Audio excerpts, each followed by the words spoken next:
श्री गणेशाय नमः। श्री हनुमान अष्टकम्। श्री रघुराज पदाब्ज निकेतन पंकज लोचन मंगल रासे चंड महाभुज दंड सुरारि विखंडन पंडित बाहि दयालो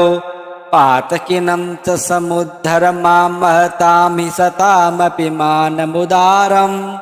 त्वां भजतो मम देहि दयाघन हे हनुमन् स्वपदाम्बुजदास्यम्। संसृति ताप महानल दग्ध तनूरुह मर्म तनोरतिवेलम् पुत्रधन स्वजनात्म गृहादिषु शक्त मते रति किल्बिषमूर्तेः केनचिदप्यमलेन पुराकृत पुण्य सुपुञ्जलवेन विभो वै त्वां भजतो मम देहि दयाघन हे हनुमन् स्वपदाम्बुजदास्यम्। संसृतिकूपमनल्पमघोर निदाग निदानमजस्रमशेषम् प्राप्य सुदुःख सहस्रभुजंग विषेक समाकुल सर्वतनोर्मे घोर महाकृपणापदमेव गतस्य हरे पतितस्य भवाब्धौ त्वां भजतो मम देहि दयाघन हे हनुमन् स्वपदाम्बुजदास्यम्। संसृति सिंधु विशाल कराल महाबल काल झषग्रसनार्तम् व्यग्र समग्र धियं कृपणं च महामदनक्र सुचक्र हृतासुं काल महारसनोर्मिनिपीडितमुद्धर दीनमनन्य गतिं मां त्वां भजतो मम देहि दयाघन हे हनुमन् स्वपदाम्बुजदास्यम्। संसृति घोर महागहने चरतो मणिरंजित पुण्य सुमूर्तेः मनमत भीकर घोर महोग्र मृग प्रवरार्दित गात्र सुसंदेह मत्सरताप विशेष निपीडित बाह्यमते सकतिंचिदमेयम् त्वां भजतो मम देहि दयाघन हे हनुमन् स्वपदाम्बुजदास्यम्। संसृति वृक्षमनेक शताघ निदानमनंत विकर्म सुशाखम् दुःख फलं करणादिपलासमनंग सुपुष्पमचिन्त्य सुमूलम् त्वं यदि रुह्य हरे पतितं शरणागतमेव विमोचय मूढम् त्वां भजतो मम देहि दयाघन हे हनुमन् स्वपदाम्बुजदास्यम्। संसृति पन्नग वक्त्र भयंकर दंष्ट्र महाविषदग्ध शरीरम् प्राण विनिर्गम भीति समाकुल मंद मनाथमतीव विषण्णम् मोह महाकुहरे पतितं दययोद्धर माम जितेन्द्रिय कामम् त्वां भजतो मम देहि दयाघन हे हनुमन् स्वपदाम्बुजदास्यम्।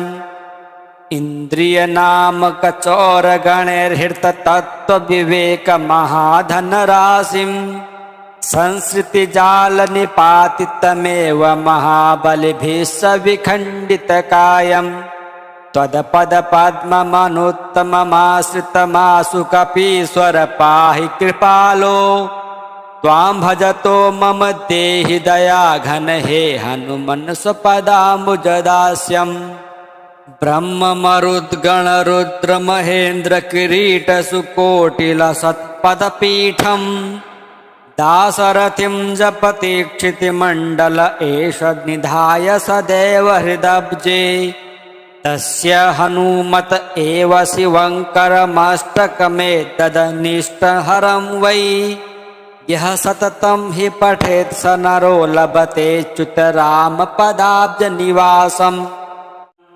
श्री रघुराज पदाब्ज निकेतन पंकज लोचन मंगल रासे चंड महाभुज दंड सुरारि विखंडन पंडित बाहि दयालो पातकिनं च समुद्धर मां महतामि सतामपि मानमुदारम् त्वां भजतो मम देहि दयाघन हे हनुमन् स्वपदाम्बुजदास्यम् संसृति तापमहानल दग्ध तनूरुह मर्मतनोरतिवेलम् पुत्रधन स्वजनात्मगृहादिषु सक्तमते रतिकिल्बिषमूर्तेः केनचिदप्यमलेन पुरा कृतपुण्यसुपुञ्जलवेन विभो वै त्वां भजतो मम देहि दयाघन हे हनुमन् स्वपदाम्बुजदास्यम् संसृतिकूपमनल्पमघोरनिदागनिदानमजस्रमशेषम्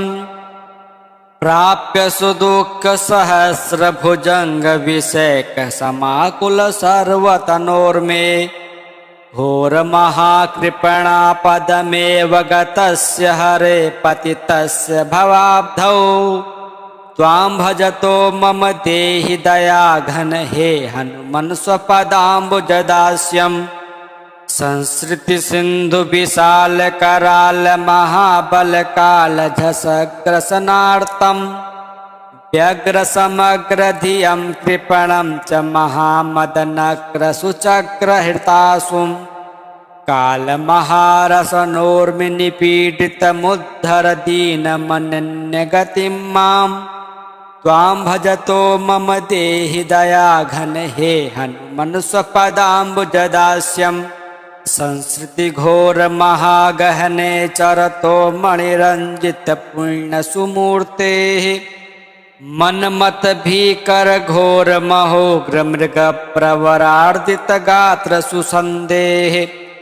मत्सरतापविशेषनिपीडितबाह्यमते स कतिञ्चिदमेयम् त्वां भजतो मम देहि दयाघन हे हनुमन् स्वपदाम्बुजदास्यम् संसृतिवृक्षमनेकशताघनिदानमनन्तविकर्मसुशाखम् दुःखफलं करणादिपलासमनङ्गसुपुष्पमचिन्त्य सुमूलम् त्वं यदि रुह्य हरे पतितं शरणागतमेव विमोचय मूढम् त्वां भजतो मम देहि दयाघन हे हनुमन् स्वपदाम्बुजदास्यम्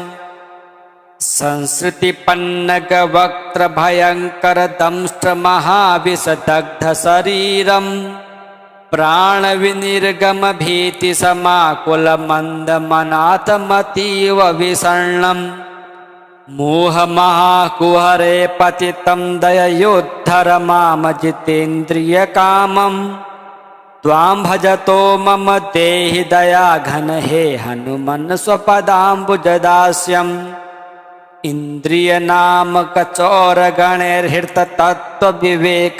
इन्द्रियनामकचोरगणैर्हृततत्त्वविवेकमहाधनराशिम्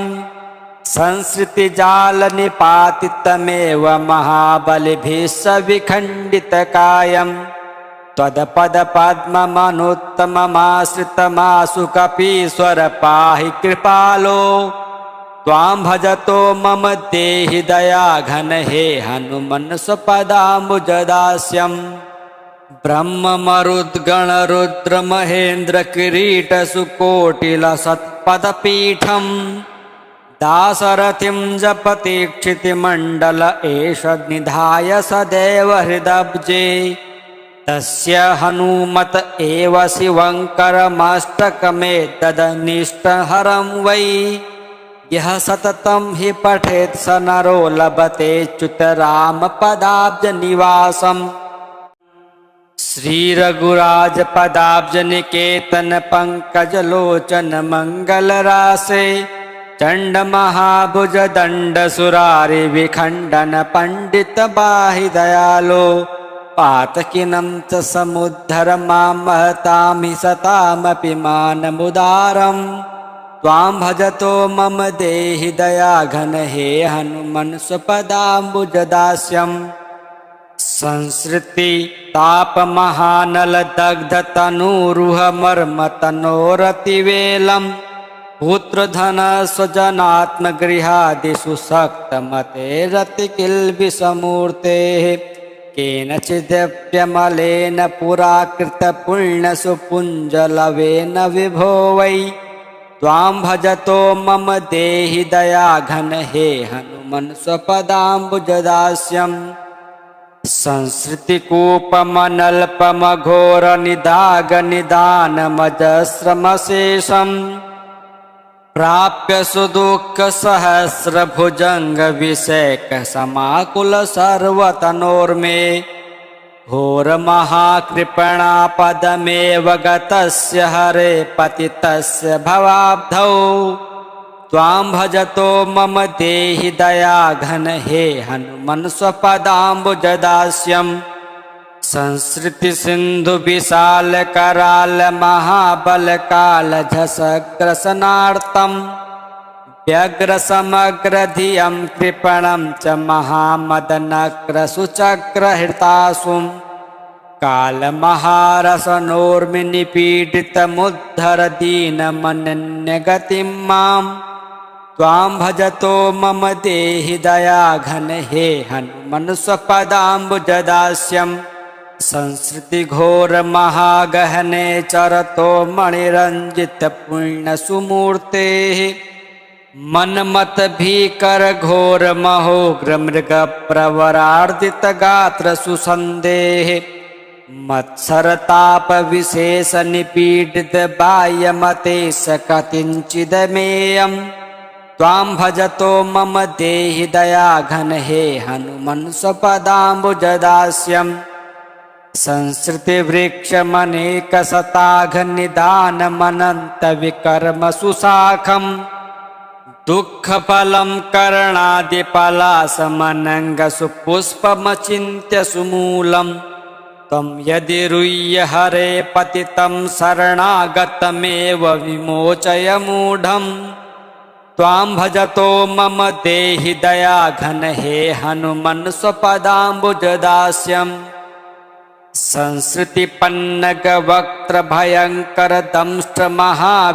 संसृतिपन्नगवक्त्रभयङ्करदंष्ट्रमहाविषदग्धशरीरम् प्राणविनिर्गमभीतिसमाकुलमन्दमनाथमतीव विषण्णम् मोहमहाकुहरे पतितं दययोद्धर मामजितेन्द्रियकामम् त्वां भजतो मम देहि दयाघन हे हनुमन् स्वपदाम्बुजदास्यम्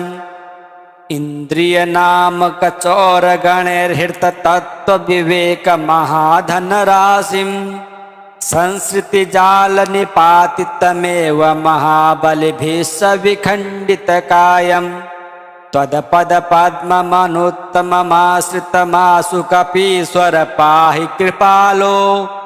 त्वां भजतो मम देहि दयाघन हे हनुमन् स्वपदाम्बुजदास्यम्